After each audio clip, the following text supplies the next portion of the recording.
Good morning, everyone, and thank you very much for joining. This is the morning market review. My name is Russell Shaw, Senior Market Specialist at FXCM, and my email address is rshaw@fxcm.com, and encourage anyone who needs to get hold of me during the day just to use this email address. Today is Tuesday, the 26th of April 2022. I'm just going to bring up our high-risk investment warning. Whilst we're just looking at that, I want to remind everyone there's a public holiday here tomorrow, so there won't be a morning market review, but we'll pick up again on Thursday. So just if you can please be aware of that. I'm going to bring up our market commentaries disclaimer. I'll keep this on screen for a few moments. Hey Raj, good morning to you. Nice to have you on the webinar as always. Thank you everyone for joining this morning. It is of course hugely appreciated. And here's our references: FXCM Market Scope 2.0. I'm going to start with the CNBC.com article, and we'll take a look at TradingView because there's no crypto minute tomorrow. We'll do a quick look at Bitcoin today, and I want to use TradingView to do that.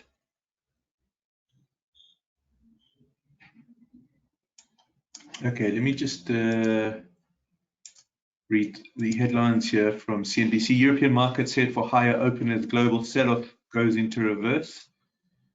And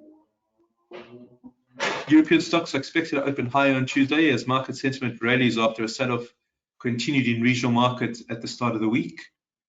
And the higher open expected in Europe comes after Chinese stocks reversed early declines on Tuesday after plunging the previous day, despite COVID fears in China as Beijing expands mass testing. European stocks closed sharply lower on Monday as concerns over a resurgence of COVID cases in China overshadowed the re-elections of French President Emmanuel Macron. Asia Pacific markets also fell on Monday with mainland China indexes leading losses. In the US, stocks bounced on Monday afternoon, although the Nasdaq 100 futures fell slightly Monday evening ahead of big tech earnings this week. We've got Alphabet and Microsoft to report after the bell today, while Meta and Amazon and Apple report later in the week.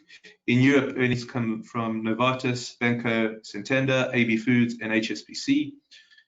And UBS also reported results beating expectations for the first quarter. The Swiss bank reported net profits attributable to shareholders of 2.136 billion, which was above the forecast of 1.79, so a healthy beat there. UBS has previously described its market risk exposure to Russia as limited, and on Thursday said it had reduced its exposure to 0.4 billion as of March 31st, compared to 0.6 billion at the end of 21. There are no major data releases.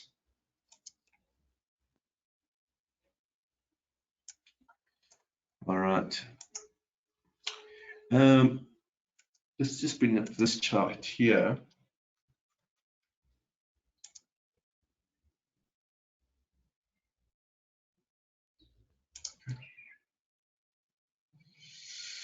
All right, so look, yesterday, let's go to the hourly.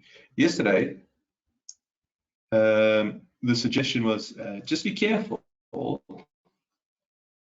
Even though the headlines were saying we're in for a weaker market, we suggested there has been this huge rundown on Friday. That huge rundown on Friday registered as oversold, and we suggested yesterday just be careful. There could be some sort of contrarian action in the market today, and it did look that was the case. So we've got this bounce up here. So what we need to consider, all right, is the longer term charts now. Now that we've got this contrarian action out of the way, I think it's appropriate for us to go back to the top-down analysis. So we'll go through to our weekly chart. And let's see what we can infer here. All right, let's take these out for the time being. So we've got this pullback. The pullback is through to that 62% retracement level. That 62% retracement level we've covered a few times over the past sessions. Again, I don't want to suggest that Fibonacci's have this awesome esoteric power in the market. I certainly don't believe that. What I do believe, though, is that there is a large amount of traders that noted it's gone to the 62% retracement, and for whatever reason, they've put in their short orders there. It's acted as resistance, and it's pushed the market down with regards to the SEG. And that's dangerous price action, because we've got this very severe sell down for 2022, and one of the hypotheses we've put forward is this could potentially be a dead cat bounce. That hasn't cancelled. That dead cat bounce, what a dead cat bounce is a bear market rally, that hasn't cancelled. Okay, that's still very much an option. Whether it plays out or not, nobody knows. Okay, it's a matter of forecasting. Forecasting would be based on assumptions, and assumptions, are only as good as they are. So the idea here is, do we carry on downwards, or do we get the rally upwards? And we're going to have to just keep an eye on that. All right, so I took up the water stamp there. Nevertheless, let's combine last week's candle with this week's candle. Let's understand the sentiment. Even though yesterday we did have that rally, and I think that rally was really just a normalization of this indicator here. So let's zoom in. All right, and what we'll do is we'll combine this week's candle with last week's candle. We've still got 4 days of trade left, but these two we're going to combine.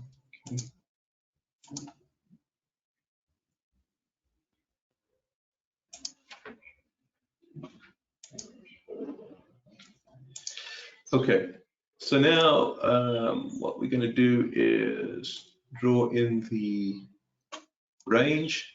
So let's just understand how we're getting the range here. We've taken the high of the two candles, but the high of the candles is from last week. The low of the candle is actually from this week.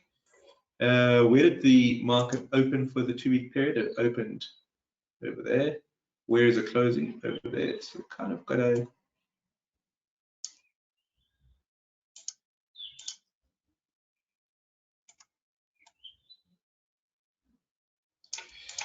sorry, I'm not going to get it much straighter than that.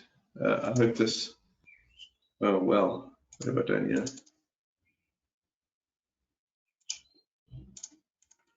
All right, I can't get it much straighter than that because I have an unsteady hand here. That's better. There we go. All right, so you can see this is the type of pattern that we've got over the last 2 weeks. What kind of pattern is it? It's a doji, right? So again, uncertainty in the markets, and that is the key point here. If there's something that we want to take away from today's, webinar, it's this doji, which we've combined, which we've derived, I beg your pardon, from combining these two candles. Now, a doji, okay, is uncertainty. Does everyone understand that? Uncertainty, because that's the key takeaway here. Okay, we're in an uncertain market. Okay. Hey, Howard. Yeah, I'm well, and I hope you're well as well. And good morning to you. So this uncertainty. What is uncertainty? Okay, what is uncertainty? Okay, and this for us is massive because this is our currency. When we When we're trading, uncertainty is risk. So if we're in an uncertain environment, we're in a risky environment. And that is something that needs to be acknowledged, because it needs to factor in any trades that we want to take. Any trades that we take, or we've got to say, this is being placed in an environment of uncertainty. That means it's being placed in an environment of heightened risk. That means my risk control is always important, but it's especially important now. That means stop losses. That means risk management. So the idea here, uncertainty, okay? Uncertainty is risk in a bearish environment. Why do I say a bearish environment? Because it's putting up peaks and troughs. Here's our peak. Okay, it's putting up trough here. Okay, now here is the lower peak, right there. Here is the lower trough, right there. Okay, so as soon as you have that lower trough, as soon as you have that, there's the downtrend, okay? So there's the downtrend right there. As soon as it takes out that point there, now what do we have? Well, it looks like we have a lower peak here. Okay, so there's the lower peak. So there, now we've got a series of lower peaks, and we're in a downtrend. The trend potentially continues because of momentum, right? Momentum is an acknowledged phenomena in the markets. The way that this would reverse is if we got some sort of higher trough here, but this is now uncertain. Okay, so we've got this risk here of whether we get this higher trough or not. Take a look at your RSI. Where's the RSI? It's pretty close to 50, albeit, okay, it's actually on the bearish side of 50. Okay, so it's kind of neutral, but if we have to say, well, is there a slight bias? Yes, the slight bias is to the downside. Where are we with stochastic? We're still pretty much in the middle, but perhaps a slight bias to the downside. Okay, so let's just understand this environment, and then we're going to move down to the daily chart. Okay, we're in this environment. Where we have a lower peak followed by a lower trough. That's a defined downtrend. We've got the next lower peak. Okay, it makes sense then that there has to be a scenario where we do get the lower trough. That would be devastating. It doesn't mean that's the scenario that will 100% play out. We may get that as well, but we must just acknowledge we're in an uncertain environment with the bias to the downside. Having said that, let's go down to the daily chart here. Okay, let's take a look at the daily. Okay, now to me again, this is an interesting chart, and I'm going to just change this back to red. The reason it was green was just for an article yesterday. I couldn't see the red bands on a red candle, but I'm just going to keep it for consistency. Okay. All right. So what do we got here? What do we got here? We've got a squeeze. Okay. You guys see that? The Bollinger's are starting to squeeze. In fact, what we'll do is we'll take a look at the DAX in TradingView in a moment, because there's an indicator that's on TradingView. I don't have it on MarketScope, which is a very interesting way that Bollinger Band analysis can be done. But the idea here is squeeze, okay, is almost a suggestion of a calm before the storm.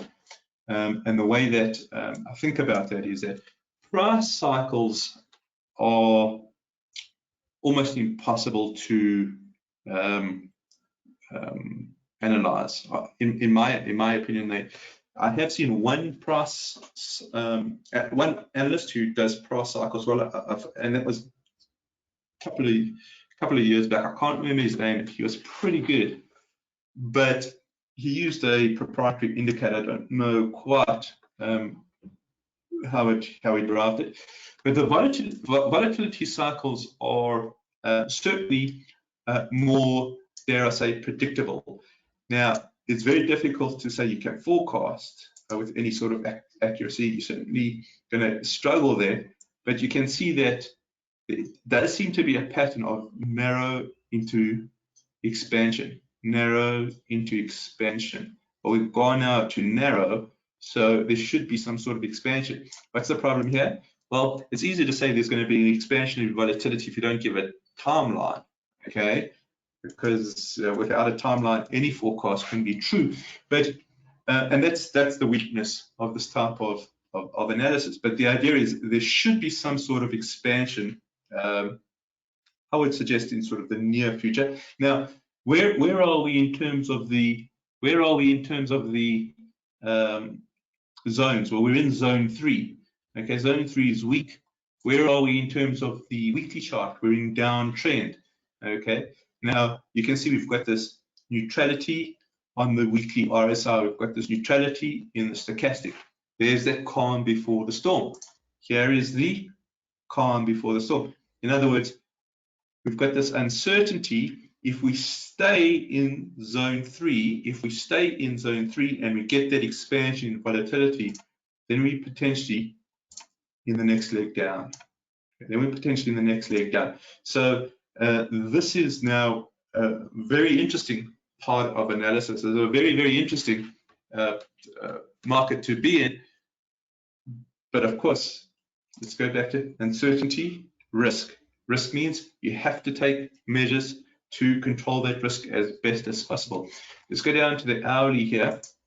And here is where we try our best to time the market. So yesterday we couldn't do much because it looked like there was going to be some sort of contrarian move. By and large, okay, that the oscillator is normalized. Given that there seems to be some sort of downwards bias on the higher time frames, well, even though CNBC is saying the market may bounce, okay, well, hang on a second. It looks like we're getting a rollover here. Okay. Take a look at the stochastic. It's already rolled over. It's still in the upper quintile. Okay. If it breaks down under 80 and starts heading towards the lower quintile, if we get the crossover here, and if we get the angle and separation to the downside, that is something we need to take note of. Why do we need to take note of it? Because on the daily, we're in zone 3, and we've got this narrowing of the Bollingers. So we're expecting some sort of expansion volatility. This now is kind of the time frame where we're looking to see if we can time it. Now, we can't always time it. It's incredibly difficult. Nevertheless, the first thing we do is we look for the crossover of our triggers. We've got 1 out of 2, so the second's got a crossover. Even if we get the crossovers there, it doesn't amount to much unless we can get to the lower quintile. We must get to the lower quintile here, because what is that lower quintile telling us? It's telling us there's a momentum backing from the shorts. Okay, so it's a very, very interesting market, and it looks as if we can get this 1, 2. Here's the 2, 3. What do we try to do? We try to pick the counter rally corrections and try and go down with the next. Do we succeed every time? Of course not. That's why we have stop losses. That's why we have risk management. Okay, but this is a very interesting part of the market that we want to consider. Let's just take a look at a trading view. Just one last aspect with regards. We'll come back to Bitcoin in a moment. Yeah, I don't want to confuse it. We'll come back to Bitcoin in a moment. Let's just go through to the DAX. And I wanted to show you that Bollinger indicator.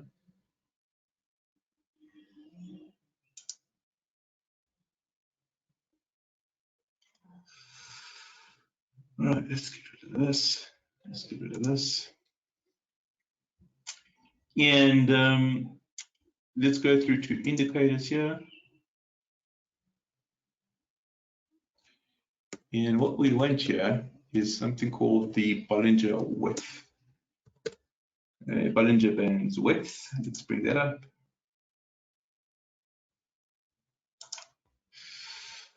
All right, that's interesting. Oh wait, I need to go down to the daily. Sorry, that squeeze was on the daily chart. I thought it would be lower here, but the reason is that it's not low is because I'm on the wrong time frame. Okay, so this is the better time frame. Now, let's just zoom out here.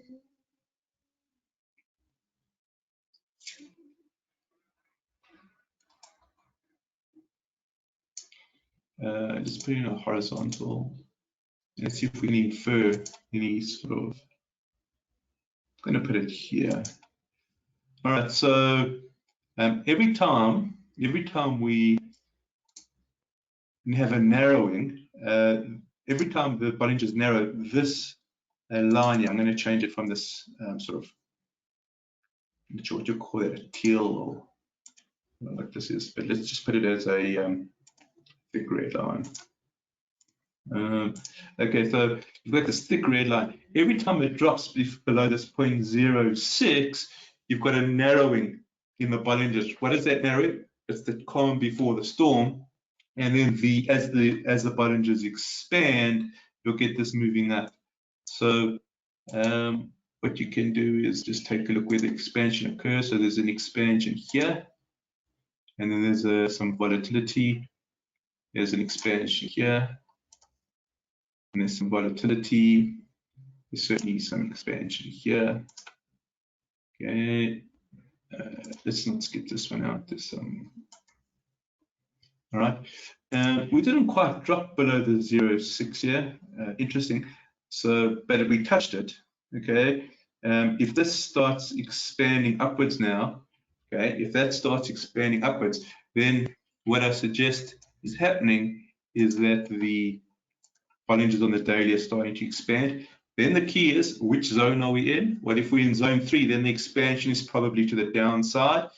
And that makes sense, given that we've got a series of lower peaks here and lower troughs. And the question is, are we going to get a higher trough or the next lower trough? So you can see we're getting the rollover here. So just keep that in mind for today. Just before we conclude, what I want to do is just have a quick look at Bitcoin. So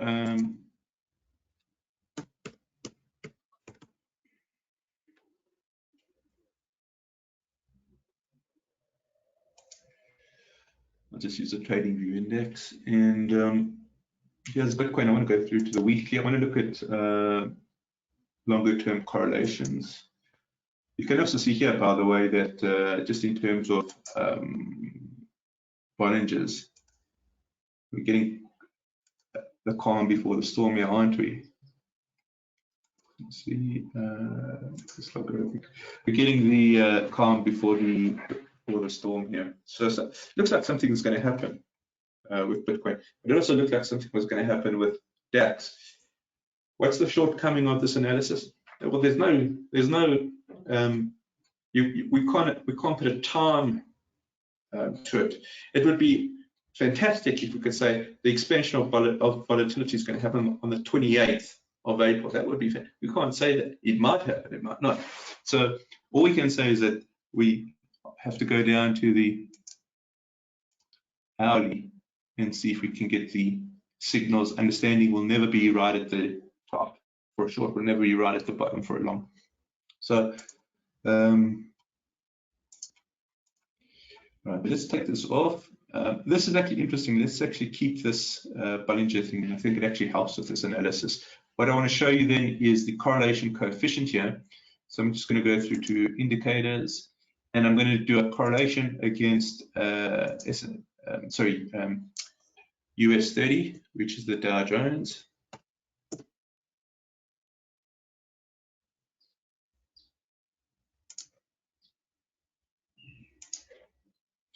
I'll do a correlation here with the NASDAQ as well.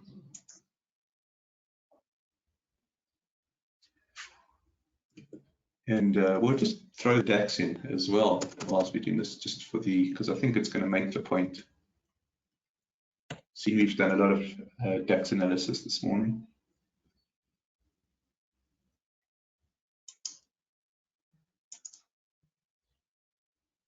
Let's add in the FXCM German 30 here.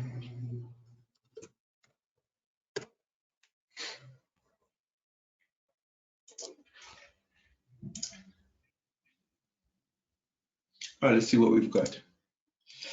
All right, it's interesting. Okay, it's very interesting. So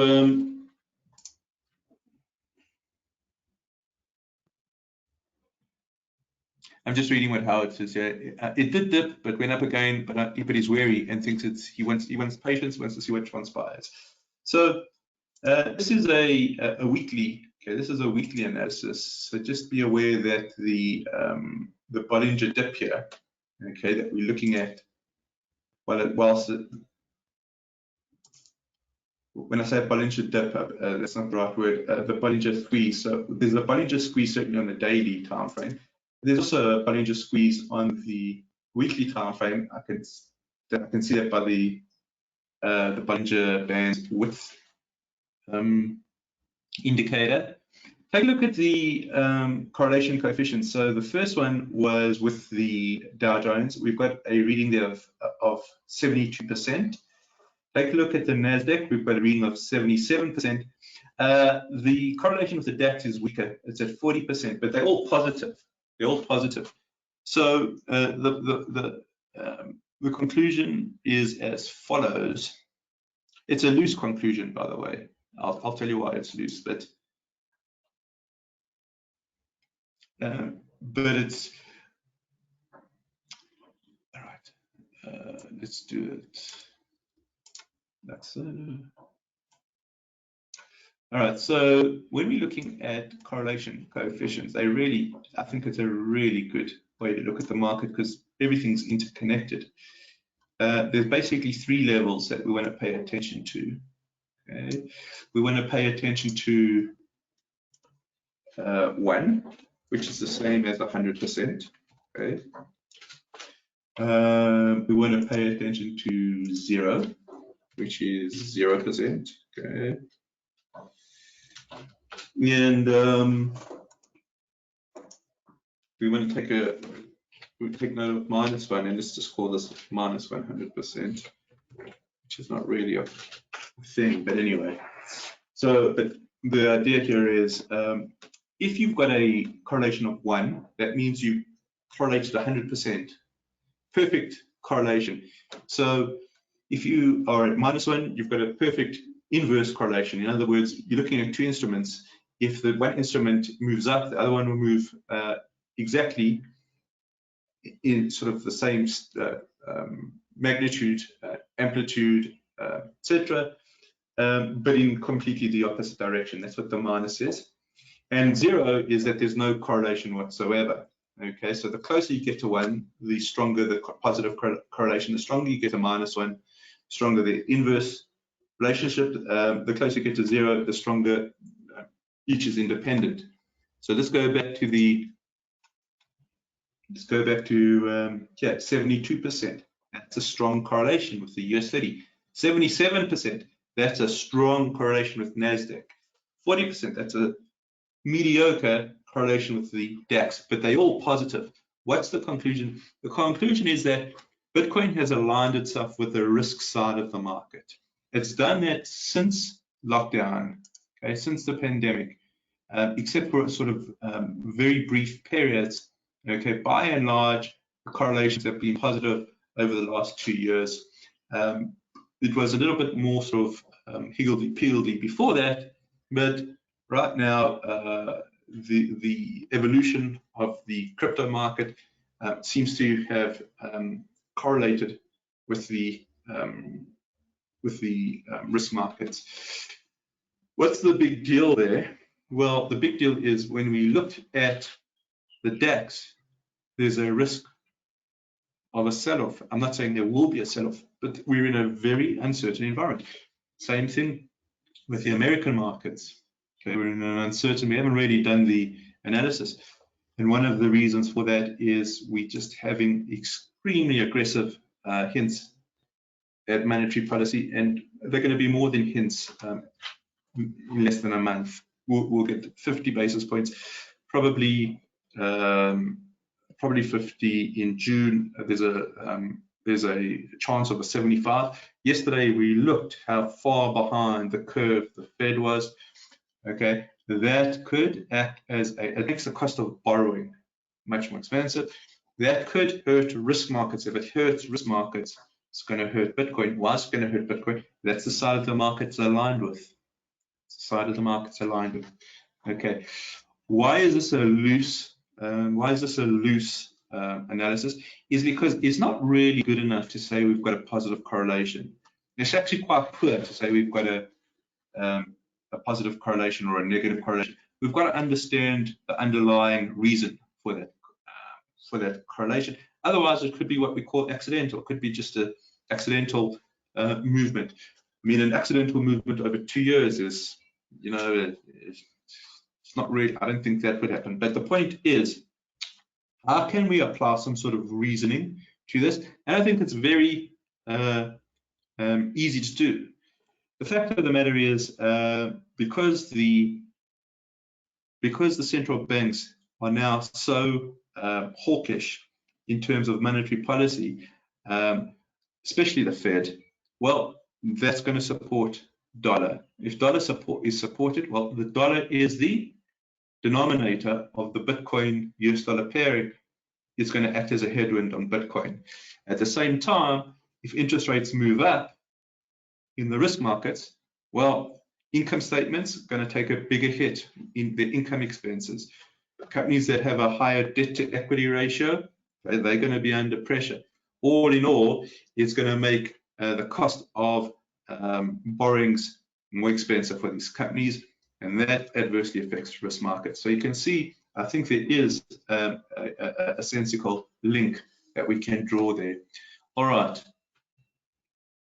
I think that's where we'll leave it for today. If there's any questions, please go ahead and type them through. Tomorrow, just to reiterate, we've got a public holiday this side, so there won't be a webinar tomorrow, but we'll pick up again on Thursday. All right, no comments coming through, so let's conclude here, and I'll speak to you guys on Thursday. Cheers, guys.